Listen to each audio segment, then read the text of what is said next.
যৌক্তিক দাবি আদায়ের আন্দোলন দমাতে গিয়ে ছাত্র জনতার উপর নির্মমভাবে গুলি করার নির্দেশদাতা শেখ হাসিনা দৃষ্টান্তমূলক বিচারের দাবি জানিয়েছেন বৈষম্য বিরোধী ছাত্র আন্দোলনে নিহতদের পরিবার। নতুন সরকারের কাছে তাদের আহ্বান, দেশের মানুষের উপর যারা নির্বিচারে গুলি চালিয়েছে তাদের দ্রুত শাস্তি নিশ্চিত করতে হবে। রাজধানীর উত্তরায় নিহতদের পরিবারের সাথে মতবিনিময় অনুষ্ঠানে প্রিয়জন হারানো স্বজনদের অর্ধ কোটি টাকা দেয় জামাতে ইসলামী। রিপোর্ট করছেন আদ্রিন সজীব। আমার জামাইয়ের বিচার চাই।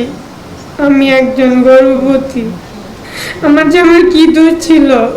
স্বামীকে হারিয়ে দিশেহারা ৮ মাসের গর্ভবতী এই স্ত্রী।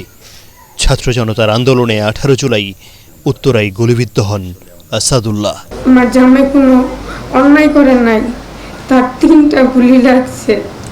অনেক বাধা দেওয়ার পরেও সন্তানকে ঘরে আটকে রাখতে পারেননি এই মা। এই যে হারিয়ে গেছে আর ফেরেনি। পরে যখন খোঁজ পেয়েছেন তখন না ফেরার দেশে আসাদ।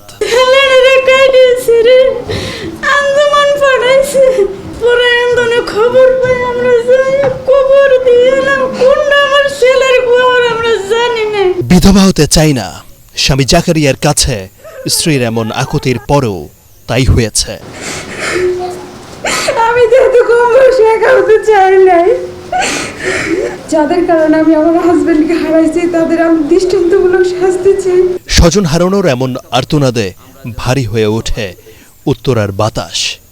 বৈষম্য বিরোধী ছাত্র আন্দোলনের ডাকে যখন উত্তাল ছিল ঢাকা, তখন রণক্ষেত্রে পরিণত হয় রাজধানীর উত্তরা। পুলিশের গুলিতে নিহত হন বহু মানুষ। আমার বলার নাই, আমি কি করবো? এই শিশু বাচ্চাটা তুই গেছে অল্প বয়স, কাজ করতে করতে আমার জীবনটাই শেষ হয়ে গেল। নাতি আছে 3 বছর বয়স, সেখানে বলে যে বাবার শরীরে কেন রক্ত, আর কিছু বলে না। আমার বাবার উঠে দাও। আমার সন্তান দুটো এতে হয়েছে, আমি এই বয়সে বিধবা হয়েছে। আজকে 41 দিনের কেউ আমাকে ফোন দিয়ে বলে না তোমার কি লাগবে। এই উনি আসি না, আমাদেরকে এই জ্বালাটা দিয়ে গেল। আমরা আল্লাহর কাছে বিচার চাই, আপনাদের দোয়া। শুরুতে কোটা সংস্কার, পরে শেখ হাসিনার সরকার পতনের আন্দোলনে নিহত এমন 25 জনের পরিবারের দায়িত্ব নিয়েছে জামায়াতে ইসলামী।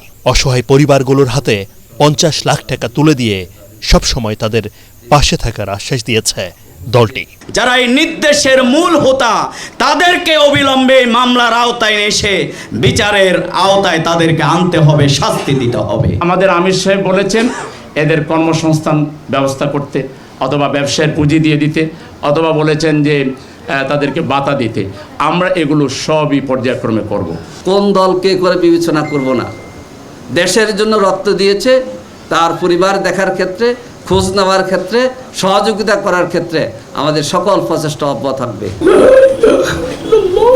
নিহতদের পাশাপাশি আহতদেরও পাশে থাকার প্রতিশ্রুতি দেয় জামায়াতে ইসলামী।